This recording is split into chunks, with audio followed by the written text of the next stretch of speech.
Hi guys, welcome to Techavro. In this video, I'm gonna be showing you how to upload an HTML file to Wix.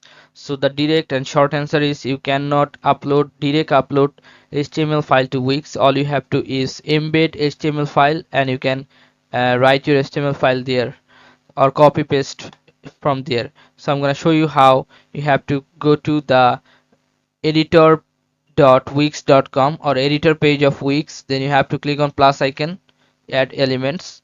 Then you'll find here embed code, this one. Click on this and you'll find here this embed HTML. Click on embed HTML and this box has been here. Now you have to place where you want to put the code.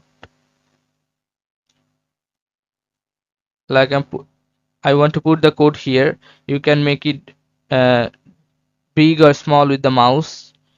Okay, now you can see that add your code here. You can see here, right? HTTPS only.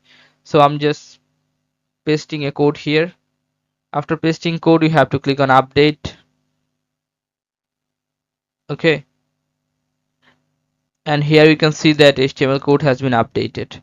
Okay guys, so this is how you can do this guys. If you find this video helpful, then please give a thumbs up and don't forget to subscribe the channel. Thank you so much for watching the video.